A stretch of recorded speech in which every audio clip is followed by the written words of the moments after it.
کل مجھے کسی نے کہا، اس نے کہا یار آپ لوگ تو تبلیغ والے ہیں تو دعائیں شوائیں نہیں پڑھ کے بیٹھتے ہوتے، دعائیں پڑھ کے نہیں بیٹھتے؟ تو میں نے اسے کہا دو باتیں ہیں. ایک تو یہ کہ موت کے آگے تو موت ہی ہے. اگر موت پہ بھی دعا کام کر رہی تو پھر تو مرتا کوئی نہ. ایک بات.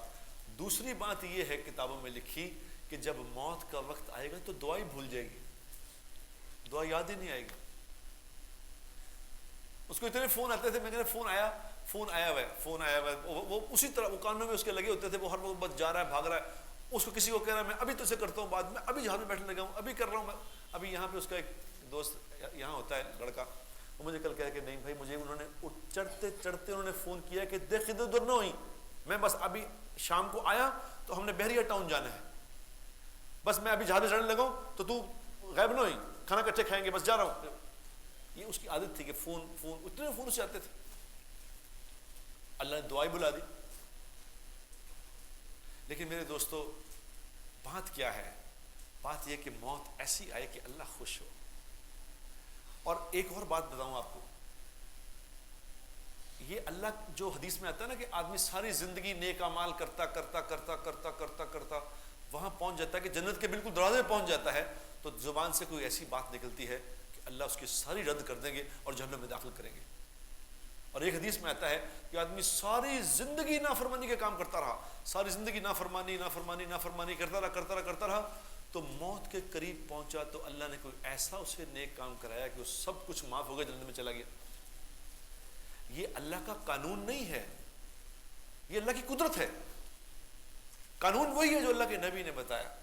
جو آدمی ساری زندگی میرے دوستو مسجدوں میں گزارے گا، اللہ کی فرمان برداری میں گزارے گا، لوگوں سے خیر کا معاملہ کرے گا، لوگوں کے معاملے میں سے اللہ سے ڈرے گا، ایسا نہیں ہو سکتا کہ اللہ اس کے زبان سے کوئی ایسی بات نکالیں گے وہ جہنم میں چلا جائے گا. ایسا نہیں ہوتا. جن لوگوں کے ساتھ اٹھتے بیٹھتے ہو، جن لوگوں کے ساتھ ملتے جلتے ہو، جن لوگوں کے ساتھ پھرتے ہو، موت بھی انہی کے ساتھ ہی آئے گی. جن مقامات پہ جاتے ہو، جہاں رہتے ہو، وہیں آئے گی. اکثر آپ نے سنا مسجدوں میں رہنے والے، مسجدوں میں جانے والے، وہ کہہ گی مسجد میں نماز پڑھنے گئے تھے ابھی انتقال ہو گئے، سجدے میں سے انتقال ہو گئے، وہ تکبیر پڑھتے انتقال ہو گئے. یہ کون لوگ ہیں؟ یہ ایسے نہیں ہے کہ آج ہی گئے تھے مسجد، نہیں، یہ مسجد میں ہی ہوا کرتے تھے. یہ جنید کی پوری زندگی اللہ کے راستے میں ہی تھی، یہ اللہ کے لیے ہی پھرتا تھا. اس نے کاروبار بہت، اللہ نے اس کے ساتھ بہت بڑا بھلائی والا معاملہ کیا. خوش نصیبی لے کے پیدا ہوا. 2 لوگ میرے سامنے ایسے ہیں جو انتہا کی خوش نصیبی لے کے پیدا ہوئے. ایک جنید جمشید، ایک محمد یوسف. کمال خوش نصیبیاں لے کے پیدا ہوئے. ابھی وہ کل وہ ٹی وی پہ چلا رہے تھے نا اس کے پروگرام، وہ ناچ رہا ہے، وہ یہ کر رہا ہے، وہ کر رہا ہے. اب کہاں اللہ نے 180 ڈگری پہ اس کو ایسے واپس کیا، اور اس کی زبان جو گانے گاتی تھی، اللہ نے اس زبان سے اپنے حبیب کی حمد و ثنا، اپنی حمد، اپنے حبیب کی حمد، اپنے حبیب کی بڑائی، اپنے حبیب کے اشعار، اپنے بارے میں حمد، کتنی اس نے یہ بات، کتنا اس سے اللہ نے کروایا جس کی کوئی حد نہیں.